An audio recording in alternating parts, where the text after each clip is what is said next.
Welcome back to Met on Cars. Welcome back to the channel, guys. So today we'll be talking about the Ford Ranger, my Ford Ranger, which I've had for 4.5 years now. Geez, what a vehicle, eh? What a vehicle. So in the 4.5 years, look, it will sound like I've been repeating myself. It has been a reliable vehicle, you know. Um, it has been a comfortable vehicle because, as I've said before, I drive long distances in it. As I've got a removal business, a furniture removal business, so I normally tow a double axle trailer 4 meter long. So whenever you're towing, the fuel consumption is relatively okay. But when you're not towing, the fuel consumption is excellent. So what I've found, it normally ranges anywhere between 8.5 to 9, when I put my right foot down on it, then it goes to like 9.3 around town. Most of the time that's in the morning when I'm late. So yeah. So in the 4.5 years, let's start with, I think I've briefly spoken on the good things on it, in terms of it being comfortable, not really having any issues. So recently, let me rather say, is it recent? Maybe 2-3 months back, it went into limp mode. It went into limp mode, and I had some sort of an idea. Okay, the spanner light came on, went into limp mode. So when I got home, I was just driving from town to home on that particular day. So when I got home, opened up the bonnet, and I went straight to the boost pipe, only to find out there was a leak.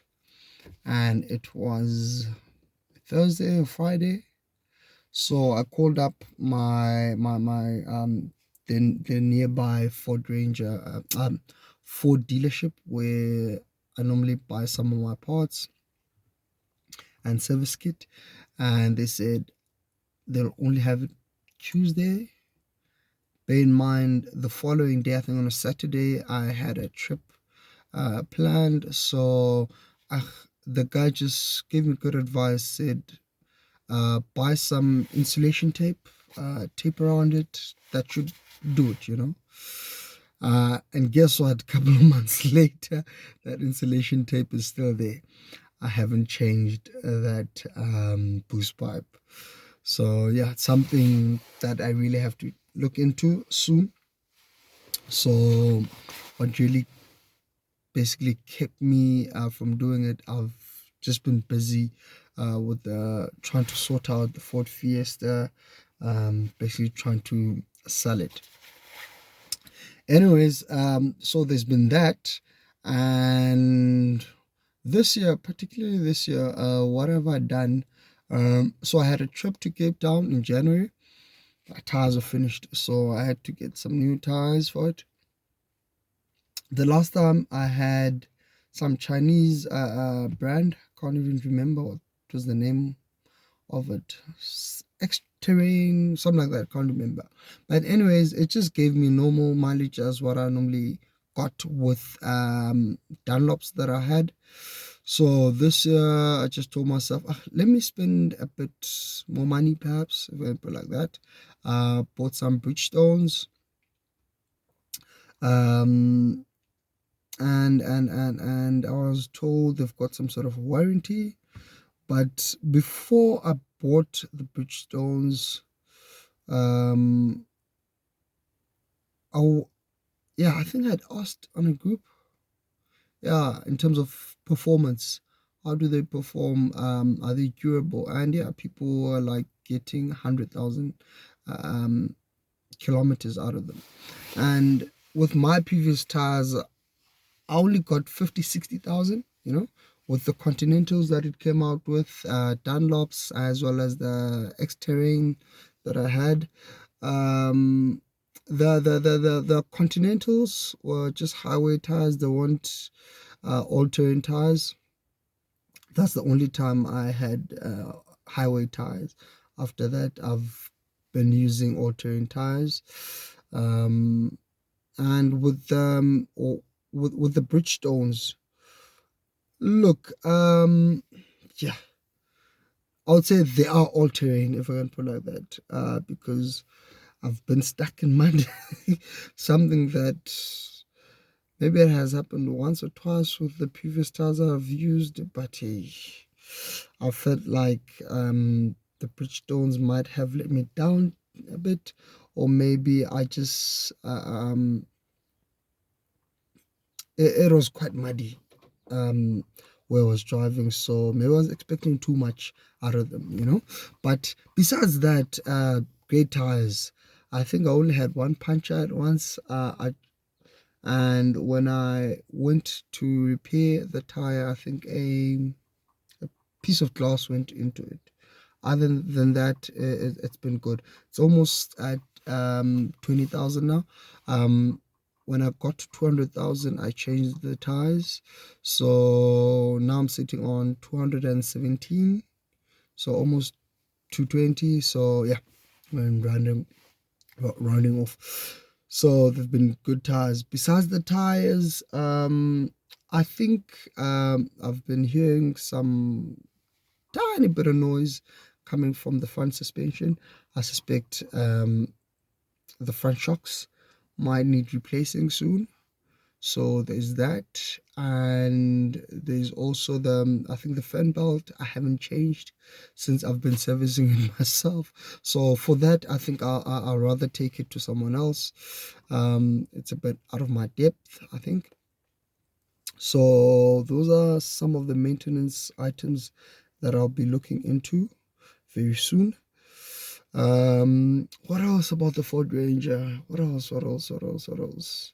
We spoke about fuel consumption. It's great. Servicing. Yeah, the last service I had, yeah, when I changed the tires, also serviced. Prices have gone up with the service kits. I think now it's sitting at 2,200 rands, if I'm not mistaken.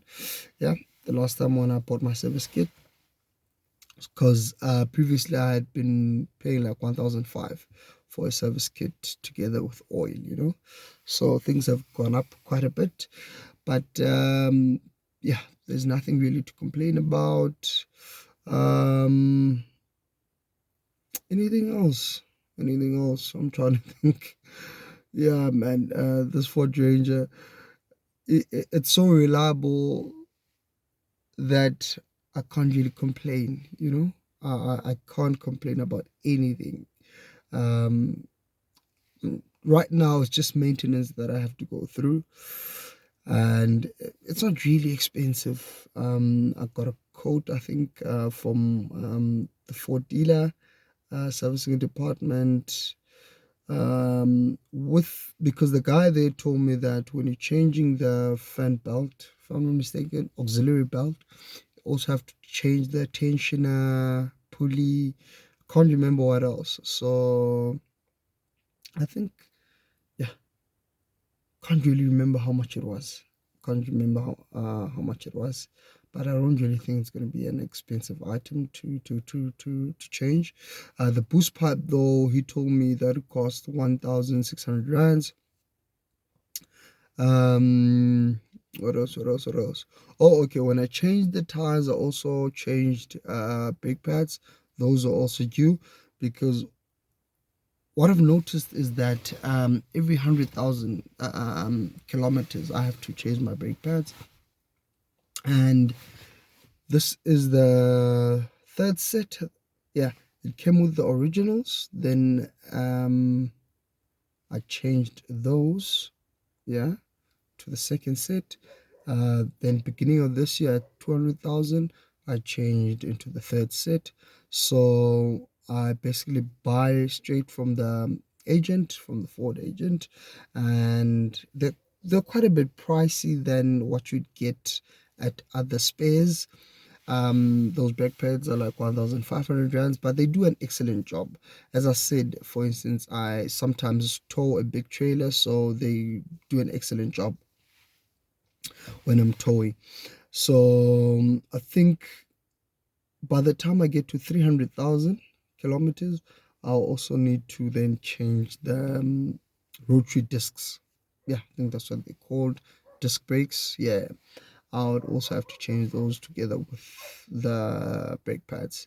But I haven't been feeling anything, because I think when those are due, you normally get some sort of a funny movement or shudder, as they call it, when you are pressing the brake pedal. So that hasn't happened. Hence I'm saying maybe at 300,000, then I'll consider changing those. Drum brakes haven't changed as well. So yeah, nothing else really needs to be changed. The only other thing now I need to do is get some new seat covers. The ones I have here are quite old. And yeah, maybe before I change those, just get it into a valet, so that basically they clean out everything, in the vehicle, take out the seats, proper detailing of the vehicle, so that it looks good, since it has also been good to me. So yes, guys, that's about it when it comes to the Ford Ranger. It has been a reliable vehicle, great vehicle. I cannot complain. It's a 2.2 2019 model, and I've had it for 4.5 years now, and yearly I do about 50,000 kilometers driving it. So I can't complain. Fuel consumption excellent, and that's about it really. So guys, please subscribe and also like my videos, and I'll see you on the next one.